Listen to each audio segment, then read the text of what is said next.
Good morning, students. In the last video, we have learned about the growth and photosynthesis in the plants. So today we are going to learn the next characteristics in living things. See, first we will see in this paragraph how the animals take their food. So likewise, plants, they do not have chlorophyll, so they do not produce their own food, so they search for the food. So it means the animals are depend on each other. Okay, so the next is what? Respiration. Respiration is the main characteristics in the living things. So respiration means what? Taking the oxygen inside and leaving the carbon dioxide outside. So this process is called respiration. So in the animals, plants and human, respiration is the different. So how can we see in that picture? In the human, we can take the oxygen through the nose. In the animals, means for example fish, with the help of gills, the fish take the oxygen.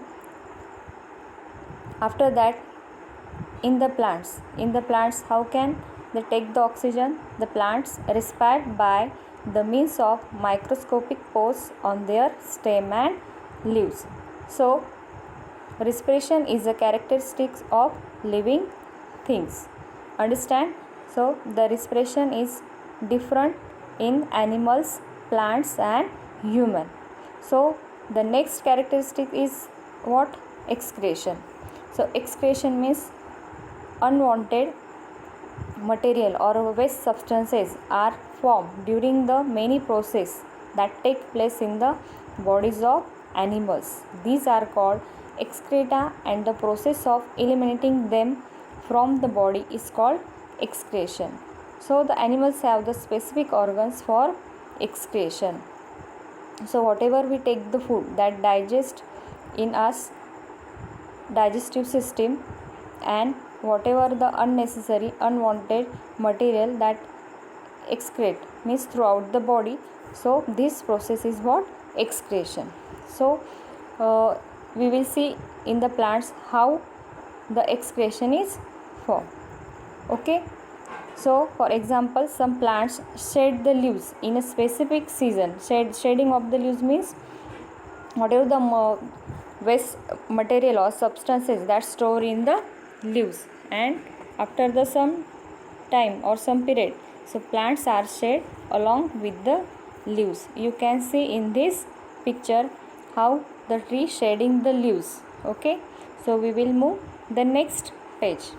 Okay, here some of the activities given. We will see the next characteristic of responsiveness to stimuli and movement. Okay, so I will show here two pictures are given. See what is here? The mimosa plant. Have you seen mimosa plant? Okay, so what is the mimosa plant here? Mimosa plant is when you touch this type of plant, so the leaves are contract, so it means give the response to the stimuli. Okay, then the next picture we can see a potted plant. So when the potted plant placed in a window grows towards sunlight, it means that plants to show the movement. So the living things move of their own accord. When you go to the cow shed, that time what happens? Cow or buffaloes that stand up or moving, it means these all are the movements happens in that, so they give the response. Okay, so I want to give one example of you. When we touch the hot water or hot utensils, we immediately pull our hand. So it means what happened? The ability of living things to respond to a stimulus is called their responsiveness to stimuli. So the responsiveness to stimuli is a characteristic of living things. Okay, is that clear? We will move to the next page.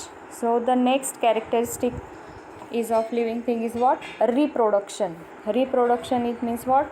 Living things produce other living things like themselves. We can see in the pictures a bird and its eggs, a mare and her foal, then rose cuttings, here bryophyllum. So plants and animals and birds, they can produce same living things in different manner. Suppose some animals give birth their young ones, some of lay eggs, their young ones hatch out of the eggs, new plants are produced from the seeds, stems or leaves of plants. So the process by which a living thing generate a new things like itself is called reproduction or procreation. The same things create. In shortly, what we say the reproduction. So living things produce other other living things like themselves. So that is the reproduction. Next is what? In the next picture we will see a definite lifespan. So the animals, plants also having the definite lifespan. You can see the lifespan of different animals and plants are different. For example, the lifespan of a dog is about 12 to 18 years. While ostrich, I think you have seen the ostrich in your books or in real. So the ostrich lives for 50 years. So you may have the wonder what exactly the living things are, how they came into being and so on. So we have learned today which type of characteristics. See that first we have learned respiration, then excretion, then responsiveness to stimuli and movement, and the next one is what? Reproduction, and the last one a definite lifespan. I hope you all have understood. Okay, in the next video we will learn the remaining chapter. Okay, have a nice day.